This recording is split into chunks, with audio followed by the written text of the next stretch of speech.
బెల్జెబబ్ అంటారు ఇంగ్లీష్ లో, బెల్జెబబ్. Okay, so దాన్ని ఏమో చెప్తారు అంటే చరిత్రకారులు according to history it is a friend and disciple or the follower of Lucifer. మరి లూసిఫర్ సాతాను ఉందిగా, సాతానికి స్నేహితురాలైనటువంటి బెల్జెబబ్ అన్నమాట. నరకంలో ఉండేటువంటి ముఖ్య దూతల్లో లూసిఫర్ తర్వాత ముఖ్యమైనటువంటి దూత ఈ బెల్జెబబ్బే. సో ఈ బెల్జెబబ్ ని వాళ్ళ దేవతలాగా ఆరాధిస్తున్నారు. అర్థమవుతుందా? బెల్జెబూబు తెలుగు, ఇంగ్లీష్ లో బెల్జెబబ్. ఓకే, మన దేవుడు మనకు ఉండగా మనం వేరే దేవుడు పూజిస్తే దేవుడు ఊరుకుంటాడా? నీకు బెస్ట్ ఫ్రెండ్ ఉంది, నీకు బెస్ట్ ఫ్రెండ్ ఉన్నాడు, నువ్వు నీ బెస్ట్ ఫ్రెండ్ వదిలేసి అబ్బాయి అయినా సరే అమ్మాయి బాయ్, మీకు బాయ్స్ కి బాయ్స్ బెస్ట్ ఫ్రెండ్స్ ఉంటారు, గర్ల్స్ కి గర్ల్స్ బెస్ట్ ఫ్రెండ్స్ ఉంటారు. సో అలాగా వాళ్ళని వదిలేసి వేరే వాళ్ళతో నువ్వు మాట్లాడుతున్నావు అనుకో, ఆ బెస్ట్ ఫ్రెండ్ ఏమైంది? బాగా కోపం వచ్చింది. వాళ్ళకి ఏంటంటే పొసెసివ్ నేచర్ ఉంటుంది అన్నమాట. నా ఫ్రెండ్ నాతోనే మాట్లాడాలి, నా ఫ్రెండ్ వేరే వాళ్ళతో మాట్లాడకూడదు అనే నేచర్ ఉంటుంది కదా. సో అలాగే యేసు ప్రభు కూడా ఆయనకి ఇష్టమైనటువంటి వారు వేరే వారిని ప్రేమిస్తే యేసయ్యకి ఇష్టం ఉండదు. నీకు మీ అమ్మ అంటే ఇష్టం అనుకో, యేసయ్యకి నీకు అది ఇష్టం ఉండదు. ఫస్ట్ ఎవరిని ప్రేమించాలి? యేసయ్యనే ప్రేమించాలి. Love the lord with all your heart. నీ హృదయం అంతటితో, నీ పూర్ణ హృదయంతో యేసయ్యను సేవించాలి.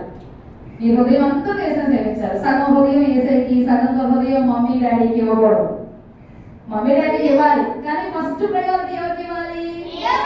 యేసయ్యకి ఇవ్వాలి. మొట్టమొదటి ప్రయారిటీ యేసయ్యకి ఇచ్చినప్పుడు యేసయ్య నీ జీవితాన్ని అద్భుతంగా ఆశీర్వదిస్తాడు, ఆశ్చర్యంగా ఆశీర్వదిస్తాడు. కానీ మనం ఏం చేస్తామంటే హాఫ్ మాత్రం ఇస్తాం యేసయ్యకి, మిగతా హాఫ్ మనకి ఇష్టమైన పెట్టుకుంటాం. లేదంటే యేసయ్యని రానివ్వండి, యేసయ్య నా హార్ట్కి ప్లేస్ లేదు, లేదంటే నీ హార్ట్లో ఫుల్గా అందరికీ ప్లేస్ ఇచ్చేసి మమ్మీకి కొంచెం ప్లేసు, డాడీకి కొంచెం ప్లేసు, అక్కకి కొంచెం ప్లేసు, అన్నయ్యకి కొంచెం ప్లేసు, ఫ్రెండ్స్కి కొంచెం ప్లేసు, తిండికి కొంచెం ప్లేసు, హ్యాపీనెస్ కి, చదువుకి, వీటన్నిటి కూడా నువ్వు స్థానం చేసి నువ్వు రావా నా హార్ట్ లో కంటే. నీ హార్ట్ లో ప్లేస్ ఉందా? అసలు నీ హార్ట్ లో ప్లేస్ లేకుండా ఎలా వస్తాడు యేసయ్య?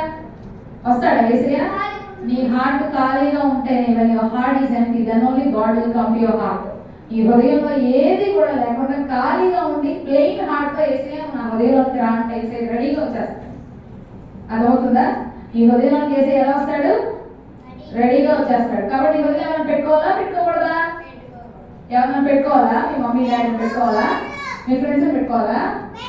మీ అక్క చెల్లెలు పెట్టుకోవాలా? మరి ఎవరు పెట్టుకోవాలి? యేసయ్యని మాత్రమే పెట్టుకోవాలి. Okay, so love the lord with all your heart. నీ హృదయాన్ని యేసయ్య కోసం ఇవ్వాలి. ఆయన నీ హృదయపూర్వకంగా నువ్వు ఆయన సేవించాలి, ప్రేమించాలి. అర్థమవుతుందా? మన యేసయ్య గనుక మనం ఇంకో దగ్గరికి వెళ్ళొచ్చా? యేసయ్యనే సేవించాలి. మన దగ్గర ఒక వరం ఉంది, కత్తి పెట్టుకోలేదు ఒక రాజుగారు దగ్గర, అందులో 2 కత్తులు పడతాయా? ఒక వరంలో ఒక కత్తి పట్టింది. ఒక మనిషి 2 పడవల్లో ట్రావెల్ చేయగలరా? Can I travel in 2 boats? Is it possible? జరిగిద్దా? 2 పడవల్లో కాలేసి నువ్వు ప్రయాణం చేయగలవా? ఒక పడవ ఇటు వెళ్తా ఉంటుంది, ఒక పడవ ఎక్కి వెళ్తా ఉంటుంది. నీకు ఒకటి ఎక్కడ ఉంది, ఒకటి అక్కడ ఉంది, 2 చీలిపోయి చచ్చిపోతావు. లేదు అంటే ఈ పడవ లాగేస్తా ఉంటుంది, ఈ పడవ లాగేస్తా ఉంటుంది, మధ్యలో పడిపోతాం. కాబట్టి నువ్వు ఎప్పుడైనా సరే ఎవరినైనా సరే ఒక్కళ్ళే సేవించగలవు. ధనాన్నైనా సరే, దేవుడినైనా సరే, మనిషినైనా సరే, దేవుడినైనా సరే. అదే నువ్వు చచ్చిపోతావు అంటే ఎవరికైనా భయం వేసింది? నువ్వు చచ్చిపోతావు రేపు అంటే భయం వేయదా? వేసిందే కదా. చావంటే అందరూ భయమే. ఎవరైతే రక్షణ పొంది విశ్వాసంతో నాకేంటి వేసే రాజ్యానికి వెళ్తానే వాళ్ళు తప్ప రక్షణ పొందాక వెళ్ళిపోము, మంచిగా జీవించాలి. 5 అంటే 5, 10 అంటే